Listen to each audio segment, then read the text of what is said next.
حضرت موسیٰ علیہ السلام کی پیدائش کا پس منظر۔ حضرت موسیٰ علیہ السلام بنی اسرائیل کے ایک خاندان میں پیدا ہوئے۔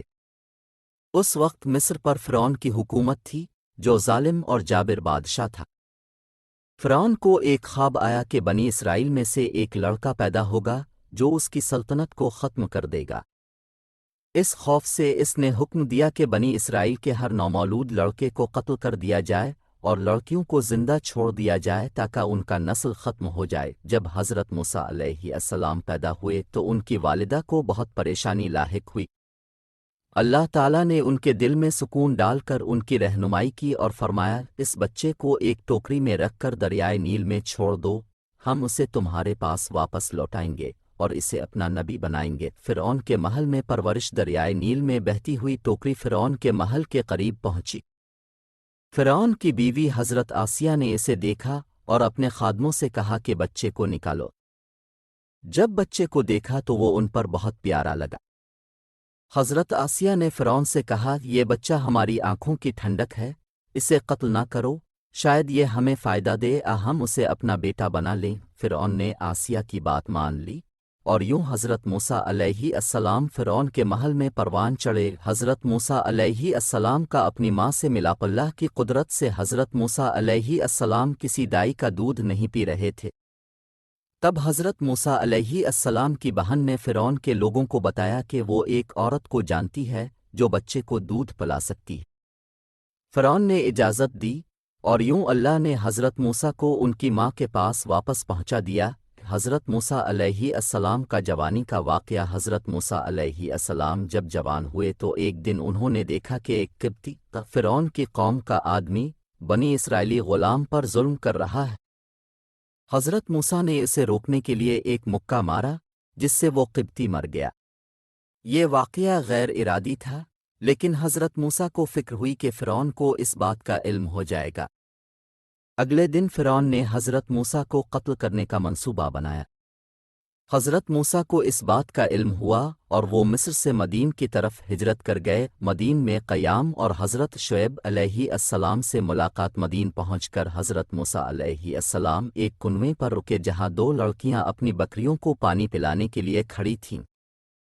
حضرت موسیٰ نے ان کی مدد کی اور کنویں سے پانی نکالا۔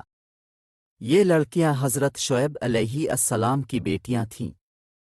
حضرت شعیب علیہ السلام نے حضرت موسیٰ کو اپنے گھر بلایا اور ان کی عزت افزائی کی۔ بعد میں حضرت شعیب علیہ السلام نے اپنی بیٹی صفورہ کا نکاح حضرت موسیٰ علیہ السلام سے کر دیا۔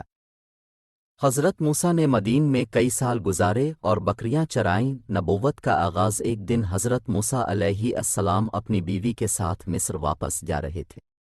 راستے میں وہ طور پہاڑ کے قریب پہنچے اور ایک جلتی ہوئی جھاڑی کو دیکھا۔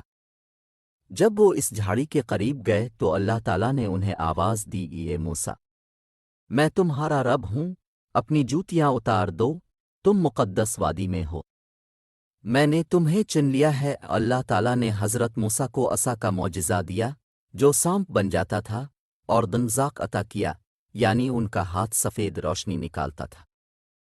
اللہ نے انہیں فرعون کے پاس جانے اور بنی اسرائیل کو آزاد کروانے کا حکم دیا۔ فرعون کے دربار میں دعوت۔ حضرت موسیٰ علیہ السلام نے اپنے بھائی حضرت ہارون علیہ السلام کے ساتھ فرعون کے دربار میں جا کر اسے اللہ کی توحید کی دعوت دی۔ فرعون نے اس دعوت کا انکار کیا اور حضرت موسیٰ کو جادوگر قرار دیا۔ اس نے چیلنج دیا کہ جادوگر بلائے جائیں اور حضرت موسیٰ کے معجزات کا مقابلہ کریں۔ فرعون کے جادوگر آئے اور اپنی رسیاں اور لاٹھیاں زمین پر پھینک کر انہیں سانپوں کی طرح حرکت دینے لگے۔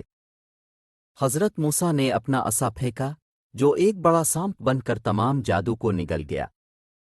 جادوگر یہ دیکھ کر ایمان لے آئے اور اللہ کو سجدہ کیا۔ بنی اسرائیل کی آزادی اور فرعون کی ہلاکت۔ فرعون نے حضرت موسیٰ علیہ السلام اور بنی اسرائیل پر ظلم بڑھا دیا۔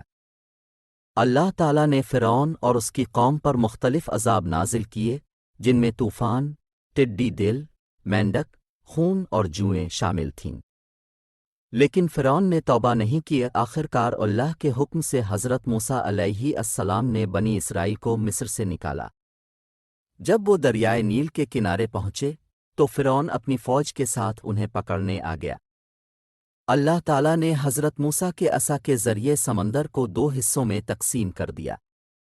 بنی اسرائیل محفوظ گزر گئے، لیکن فرعون اور اس کا لشکر غرق ہو گیا۔ قواں طور پر شریعت کا نزول بنی اسرائیل کو آزاد کرنے کے بعد حضرت موسیٰ علیہ السلام اللہ کے حکم سے قواں طور پر گئے، جہاں انہیں تورات عطا کی گئی۔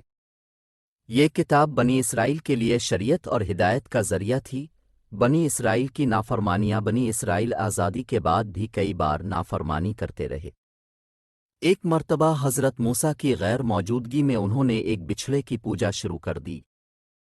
حضرت موسیٰ علیہ السلام نے انہیں سختی سے منع کیا اور اللہ کی طرف رجوع کرنے کی ہدایت دی۔ بنی اسرائیل نے اللہ کی نعمتوں پر شکر کرنے کے بجائے شکایتیں کی۔ انہوں نے من و سلو جیسی نعمتوں کو بھی ٹھکرا دیا اور مزید دنیاوی خواہشات کا اظہار کیا۔ حضرت موسیٰ علیہ السلام کا انتقال۔ حضرت موسیٰ علیہ السلام نے اپنی زندگی اللہ کے پیغام کو پہنچانے اور بنی اسرائیل کو سیدھے راستے پر چلانے میں گزاری۔ آپ کا انتقال فلسطین کے قریب ہوا اور آپ کی قبر کی جگہ اللہ کے علم میں ہے۔ حضرت موسیٰ علیہ السلام کی کہانی کے اسباق: 1 اللہ پر مکمل بھروسہ اور یقین رکھنا، 2 ظلم کے خلاف کھڑا ہونا، 3 صبر اور استقامت کے ساتھ مشکلات کا سامنا کرنا، 4 نافرمانی کے انجام سے بچنے کی کوشش کرنا۔